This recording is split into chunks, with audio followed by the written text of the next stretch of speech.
Hello and welcome to the One Question Leadership Podcast. This is Jill Bodensteiner, Director of Athletics at St. Joseph's University. As leaders, it's really important that we're clear regarding our goals and our vision and how those integrate into the greater university goals. We also need to collectively create a strategy and a culture that are going to help us reach our goals. This is an evolving exercise that requires an openness to continuous improvement. That's why I follow the One Question Leadership Podcast, because I love learning as much as I possibly can from my colleagues that helps me be the best that I can be. So my message for the day, keep learning, keep leading.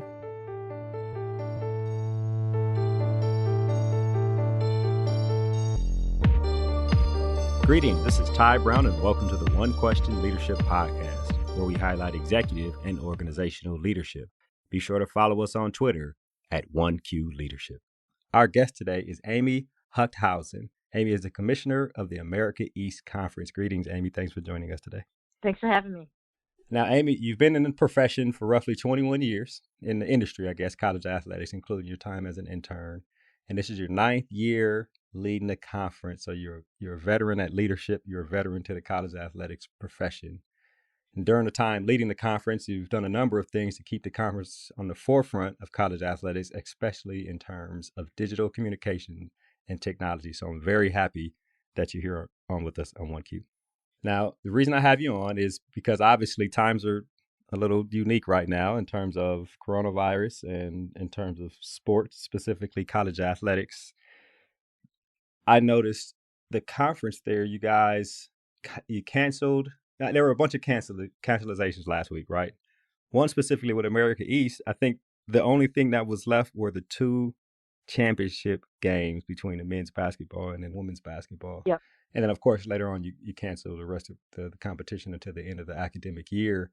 I guess for you, my question is, in terms of your leadership and in terms of the constituency, what was the communications process with the presidents and ADs in your conference as you moved towards the first decision and then the decision to basically cancel the rest of the competition throughout the year? Yeah, it actually started before that, Ty. We learned and started having conversations around coronavirus the last week of February. I became aware of an email communication that the NCAA Sports Science Institute had sent out to campuses. That was shared with us in the conference office around February 26th. And that really got me focused on digging in with our campuses because, like you mentioned, we do our basketball playoffs on the men's women's side on campus sites. And so while we don't work with a single host, we're working with the potential of 9 different hosts institutions for the different games across both sports. So that checklist was very helpful to us. And the next day we had an internal staff meeting where we prepped for playoffs generally.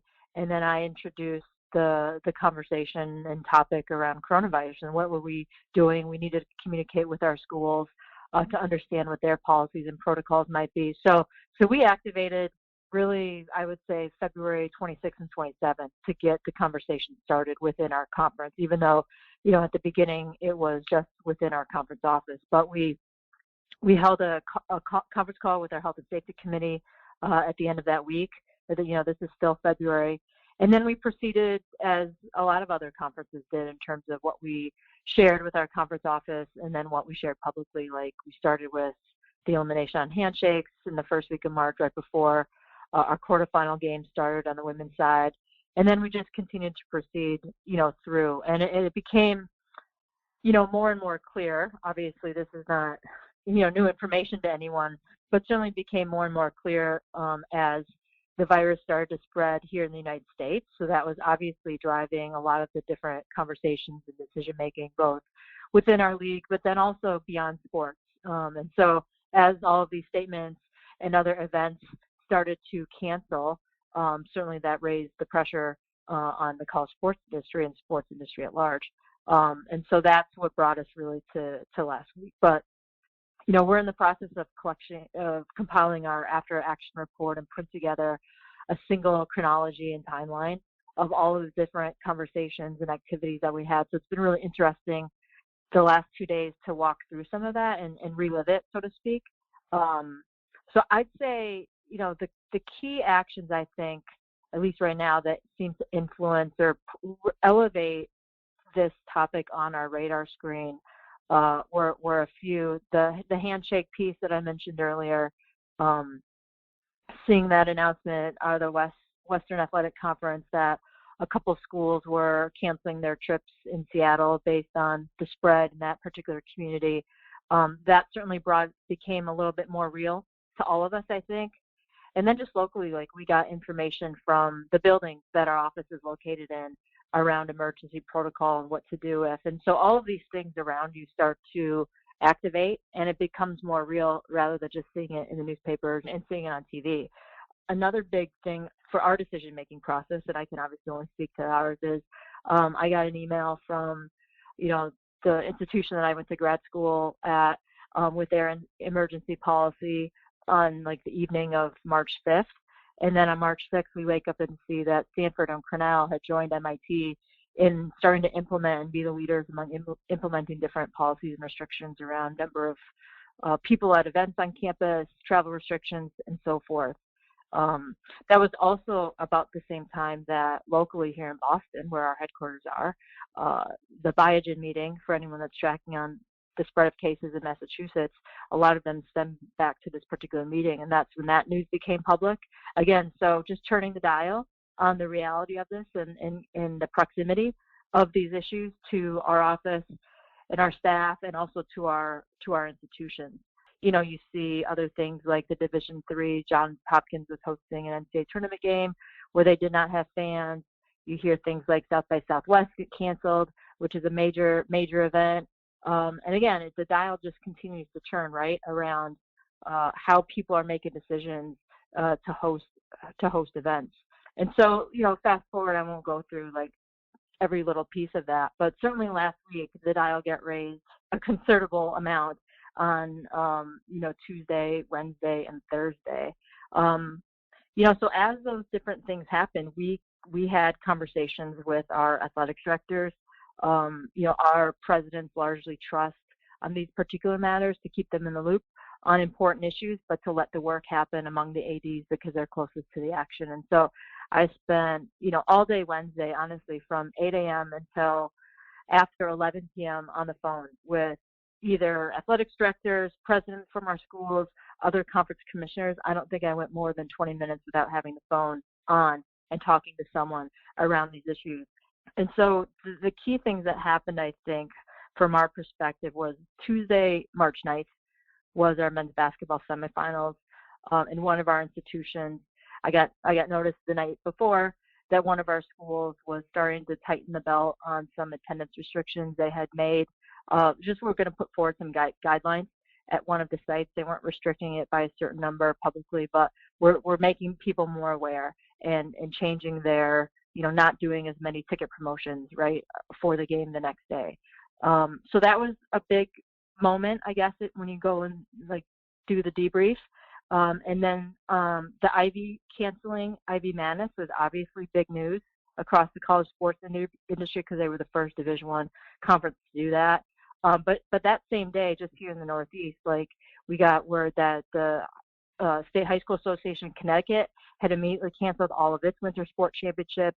That was the same day that I believe the governor in the state of Ohio put forward some recommendations, and then later we see that the Mid-American Conference had implemented attendance restrictions on their tournament that was starting in Cleveland.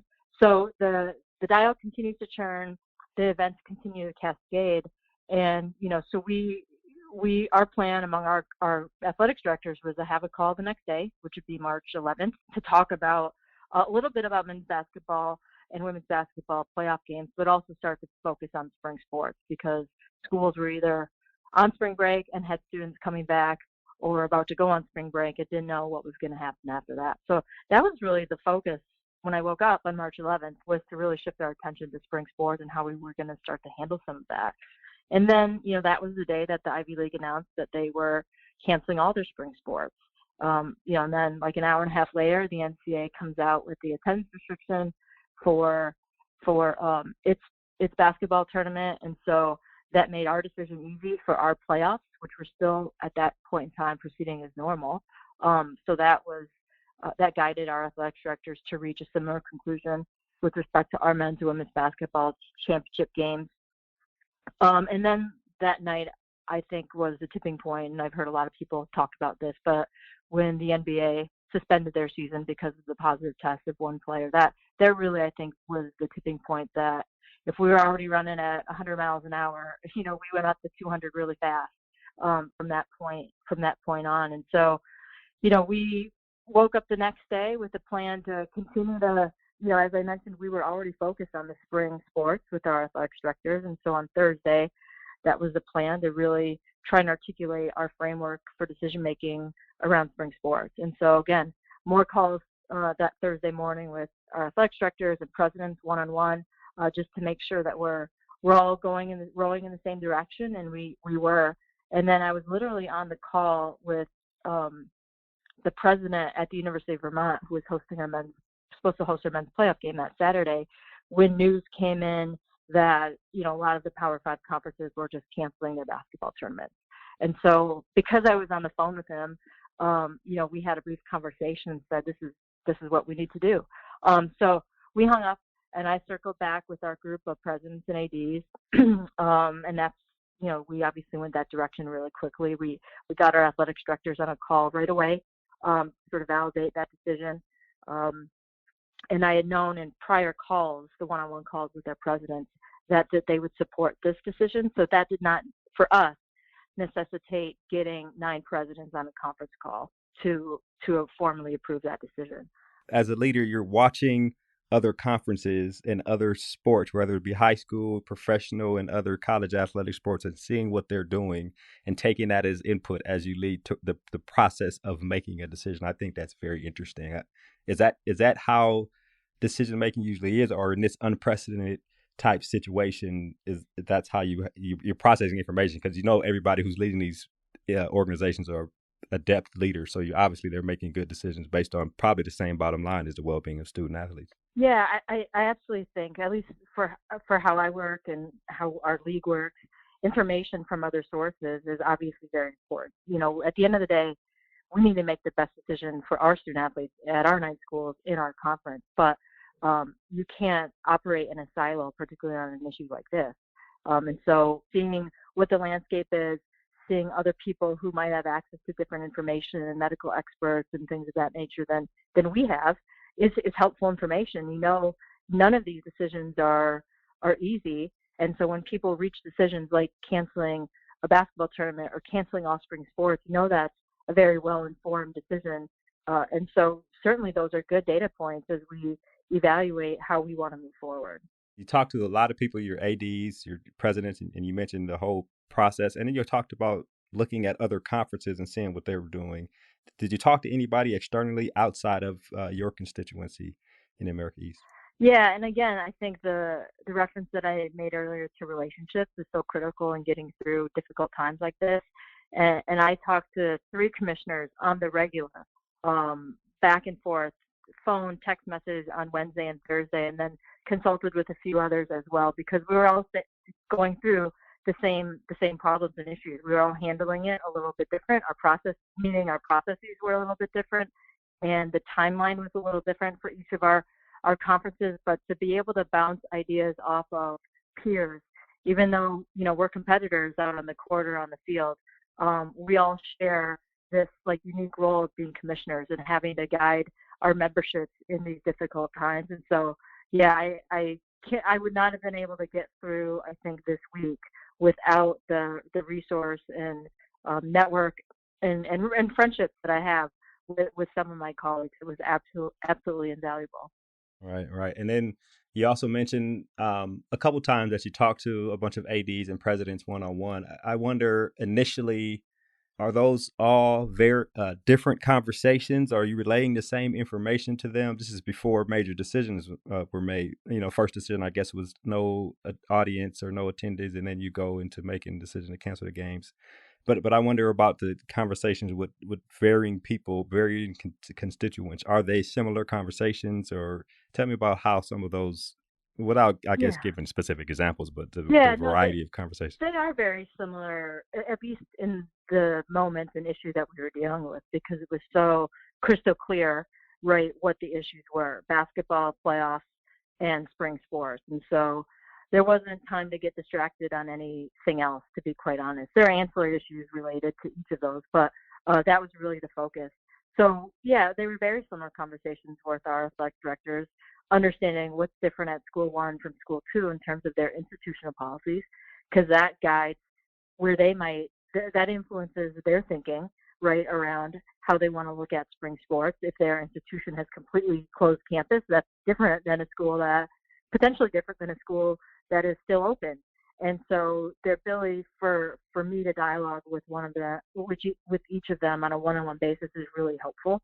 And that's where the relationship building is so critical, to have those honest conversations, to share information quickly, and then know that it can be relayed to other athletic directors in the league. Right, which is very important. And I guess you said you were on the phone with the president of Vermont, and that evolved into a conversation about, hey, other conferences or just canceling a tournament, that's probably something we need to do. That's where you left off. Tell me about the informing process after that. You mentioned you got on the phone with the ADs after that, or tell me about that, how it moved from there. Yeah, immediately after I hung up with the Vermont president, I called, I believe, the Hartford president. Their team is obviously playing Vermont and is supposed to play Vermont in the men's game, to share my conversation with the Vermont president. He was on the same page at Hartford. And then I called the two athletics directors of our teams playing in our women's championship game to share the conversations that I just had. And there was no objection. It was abundantly clear what we needed to do from that point forward. And it was less at that point, then that's where, to your question earlier, like what's happening around you, what's happening in the environment, in the field. And I mean, you don't have to be a rocket scientist to figure out that if, you know, a lot of other conferences are canceling, it's probably in your best interest to do that as well. Definitely, I agree. Yeah, and certainly there was no objection from our campus leaders, because they were, in some cases, flexing to make sure that we could still host some of these games, because they were obviously facing and responsible for so many staff, students at university at large, that for them to not hold an event that's going to have 3,000 people is not a hard conversation to have at that point in time, given the circumstances. I agree with that. And then I guess from there, this just, for lack of a better word, it's downhill. Everybody else is canceling the rest of their sports for the spring and winter, for the rest of the academic year. And you just follow suit or make the decision initially because it makes sense. Yeah, no, there was, even after that roughly 12 o'clock time frame, about when we just, decided to cancel and got the news around basketball tournaments being canceled across the country, we were still focused on spring sports, because the NCAA, that announcement didn't come out until 4:15, I believe, that afternoon. So we had an athletics director call at 2 o'clock to really dive into how we wanted to proceed with spring sports. And so that's kind of where we were. And then, we finish our call and are getting ready to, craft our policy or position statement around that. And then the NCAA statement comes out. And so that, that was the, I guess, final inflection point on what was going to happen with spring sports across, at least now, just about every conference. This is interesting. I mean, the last week, right? So even just 7 days have been, and I was in Boston at the MIT Sloan Sports Analytics Conference, and like, just you think about leaving that, and I was there till Monday, and the last just week has been crazy in terms of making major decisions. I don't know how people in your position in athletics leadership, if you guys are even, I know you didn't sleep before because you're like always working, but in terms of when this stuff happens, getting sleep and I guess working from home, maybe that helps a little bit. But what I do wonder, Amy, is, you make these decisions and it's an evolving process, but you look back and you mentioned the after action report that you guys will do to analyze everything, right? I wonder if there's any way to formulate a plan for the future on this. I don't know if there's anything to potentially grab on to see in terms of communications and making decisions for future actions, I guess. I think there's always something you can learn, and particularly with a process like this. Like I can't speak for all conferences across all three divisions, but I don't know how many people had a true pandemic strategic plan and operational plan. Kudos to those that did. But I think you can certainly learn from everything that you do, right? And there's a lot to learn from this one, and we're just now scratching the surface of reviewing everything that happens. We have a full complement of all of the activities and conversations, both within the league and with our schools. But certainly there are going to be some good takeaways. We've reached incredible, like enormous decisions within the matter of a 3 or 4 day time frame, and you move so rapidly through that I feel good, and I know our schools feel good about where we ended up. But there's certainly going to be things along the way that could maybe reduce friction here or there, or have been more clear from the beginning to make sure we were more prepared coming into this. There's lots of things that you could learn, and I think not just for the America East, but for college sports, for a lot of industries now, right? Like, we all probably should have taken this a little bit more seriously back in January when it first started to come over to the United States, I think. So there's all of these types of things, and that's where, again, the earlier point of what are the other data points out there that are available to us to help us make good decisions. And so I feel good that we started this conversation in our league the last week of February, so that was at least not, the first time our schools heard from us about this topic was once the basketball tournament started. But yeah, there's always going to be things. I'm sure we'll find areas that we can improve in how we communicated, when we communicated, what we communicated. But I think the good thing is that in unpredictable situations, you rely on having a good system, generally, a good framework, good values, good people. And I think we have that in our league. I don't question the values of our presidents or athletics directors at all. And I don't think they do that of me either. I have good relationships with all of them. So that's how we were able to reach consensus really, really quickly, quicker than we probably ever would have imagined on any issue. Do that in a very efficient manner based on our values and the relationships that have built over the number of years that I've been here. Right. And I'm sure the ADs at those 4 schools, right, the men and the women who were, I guess, going to play for the championship, they are probably, dealing with frustrated student athletes. And that's probably something that's been on your mind too. But, it's always, you're making these decisions and you see the world is going through, right? It's not just a Boston thing. It's not just a United States thing. It's the world. But that doesn't prevent people from being disappointed. But it is what it is, right? You got to keep moving forward. So I've actually emailed with the 4 head coaches of our championship games, and I think I've heard from just about all of them. They understand the issues. This is well beyond a basketball game, college sports. This is a much bigger issue that they're all concerned around their families, their student athletes. And so I think the context of this is not complicated to understand why these decisions were made. It is unfortunate, no question about it. But, there's a bigger picture here. There always is. And I think it's moments like these where you realize that there are good people at all levels in college sports who understand what's really the most important thing here in what we're working on. Yes, ma'am. Well, Amy, this has been an excellent conversation. I appreciate you taking the time today to join us on One Question. Thanks for having me. That was Amy Huchthausen. She is the commissioner of the America East Conference. And of course, this is Ty Brown with One Question. And keep in mind, the role of a leader is to create and maintain an environment that people want to be a part of. And as always, be better tomorrow than you are today.